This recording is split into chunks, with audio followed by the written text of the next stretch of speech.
பஃபெட்டை பற்றியெல்லாம் அவங்க சொன்னாங்க. வாரன் பஃபெட்டோட 1% பிள்ளைகளுக்கு எழுதினாலே அது 1000 கோடி இருக்கும். போதாதா? நான் உங்களுக்கு எல்லார்ட்டையும் கேட்குறேங்க, ஒரு அளவுக்கு மேலே காசை வச்சு என்னங்க பண்ண போகிறேன்? அதே 4 இட்லி தானேங்க. இப்போது நம்ம கையில் 4000 கோடி, இந்த 9000 கோடியே வந்ததுன்னு வைங்க, அதுக்காக 900 இட்லியை சாப்பிட முடியும்? 4 சட்டை போட்டுக்கிட்டு அலைய முடியுமா? இல்லை 10 கார் வாங்கி 10 காரில் பயணிக்க முடியுமா? ஒரு காரில் தானங்க போக முடியும். என்னதான் இருந்தாலும் மனிதனுடைய தேவைகள் மினிமம் தானங்க. தேவைகளுக்கு மீறி ஆசைப்படுவது தான் தேச துரோகம் என்று காந்திஜி சொன்னார். தேவைகளுக்கு மீறி பொருட்களை வச்சுக்காதீங்க, தர்மகர்த்தா முறையை வச்சுக்கங்கன்னாரு. தேவைகள் தானே. ஒரே ஒரு நிகழ்வை மட்டும் நான் சொல்கிறேன். ஏழைகள்கிட்ட இருக்கிற நேர்மை, மன வளம் நம்மளை மாதிரி படித்தவங்ககிட்டையும் பணக்காரர்கள்ட்ட இருந்ததுன்னா நாடு எப்போவோ சரியாக இருக்கும். ஒரு நாள் நள்ளிரவில் ஈரோடு ரயில்வே ஸ்டேஷனுக்கு நான் போக வேண்டியிருந்தது. அங்கேருந்து சென்னைக்கு ட்ரெயினில் போனோம். நல்ல மழை பெஞ்சிக்கிட்டு இருக்கு.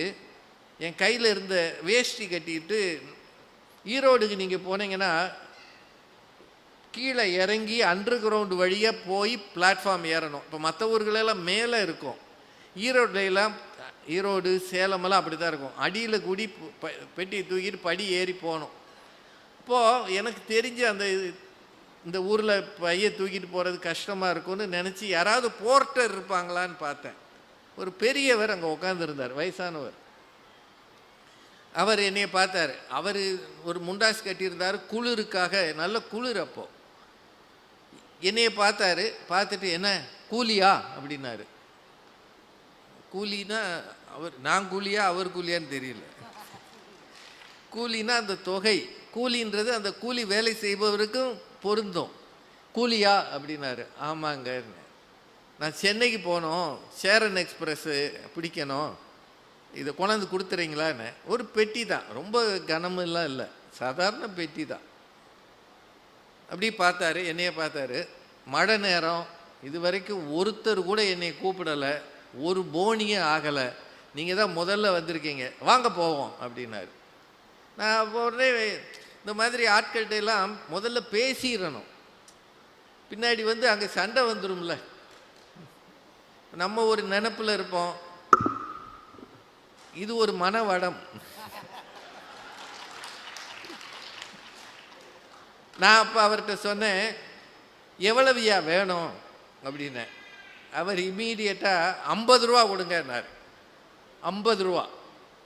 எனக்கு அவரை பார்த்தோன்னே எங்கள் அப்பா மாதிரி தோணுச்சு. வயசானவர் குளிரில் நிற்கிறாரு, என்னங்க 50 ரூபாயை போய் கேட்குறாருன்ட்டு நான் ஒரு பந்தாவா 100 ரூபா தர்றேன் அப்படின்னேன். அவர் இந்த பெட்டியை எடுத்துகிட்டு ஒரு ஸ்டெப்பு நடந்தவர் பெட்டியை வச்சுட்டு இப்படி திரும்பினார். எதுக்கு 100 ரூபா? இல்லை வச்சுக்கங்க, எனக்கு தேவையான கூலி 50 ரூபா தான், என் உழைப்புக்கான காசு 50 ரூபா தான், அதுக்கு மேலே 1 ரூபா கொடுத்தா கூட நான் வாங்க மாட்டேன்னார். என்னால் அந்த ஷாக்கிலிருந்து வெளியே வரவே முடியலை. 50 பத்தாதுங்க, 200 கொடுங்க, 100 கொடுங்கன்னு கேட்குற ஊரில் ஒரு ஏழை, ஒரு கூலி தொழிலாளி என் உழைப்புக்கு மேல் ஒரு பைசா வந்தால் கூட வாங்க மாட்டேன் என்று தைரியமாக நிற்கிறார் பாருங்க. என்னை பார்த்தா அவன் தாங்க கோடீஸ்வரன். 1000 கோடி கையில் வச்சுட்டு பத்தாது என்று அடுத்தவர் சொத்தை முதலடிப்பவர்கள் அல்ல. என் கூலி நான் நிர்ணயம் செய்வது, இன்னொருவன் இனாமாக எனக்கு எதுவும் தர வேண்டாம், என் உழைப்புக்கேற்ற ஊதியம் வேண்டும் என்று எவன் நினைக்கிறானோ, என்னை பொறுத்தவரை அவன்தான் மனவளம் மிக்கவன். அவனுக்கு போதும் என்ற மனமே பொன் செய்யும் மருந்து. மனவளம் என்பது இருப்பதில் நிறைவது, இந்திரியங்களை அடக்குவது. இந்த உலகம் நன்றாக இருக்க வேண்டும், நம்மை சுற்றி இருக்கிற அத்தனை பேரும் நன்றாக இருக்க வேண்டும் என்று நினைப்பது, யாருக்கும் தீங்கு நினைக்காது இருப்பது, கோபம் காமம் வக்கிரம் கொள்ளாது இருப்பது, சமூகம் நன்றாக இருக்க வேண்டும் என்று உதவுவது, சமூகம் வளர்ச்சிக்கு இடையூறு செய்யாமல் இருப்பது, அதுதான் நல்ல மனதுடையவர்களின் இயல்பு. அந்த மனவளம்தான் பணத்தை விட சிறந்தது, பெரிது. திருவள்ளுவர் ஒரு திருக்குறள் சொல்லியிருப்பார், சிற்றினம் சேராமைன்ற அதிகாரத்தில், மனநலம் மண்ணுயிருக்கு ஆக்கம், இனநலம் எல்லா புகழும் தரும். மனநலம் என்பது மண்ணுயிருக்கு ஆக்கம். ஆக்கம்னா என்ன? செல்வம்னு அர்த்தம். இந்த செல்வத்தை விட மனநலமாகிய செல்வமே மிகச் சிறந்தது. அதுதான் வாழ்க்கைக்கு பலம். அந்த மனநலம் வர வேண்டும் என்றால் நிறைய நூல்களை வாங்குங்க, வாசிங்க.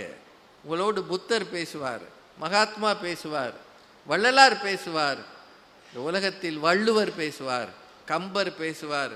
அத்தனை பேரின் பேச்சிலிருந்தும் எழுத்திலிருந்தும் நீங்கள் உங்கள் மனதை சரி செய்வதற்கான வாய்ப்புகளை பெற்றுக்கொள்ளலாம்.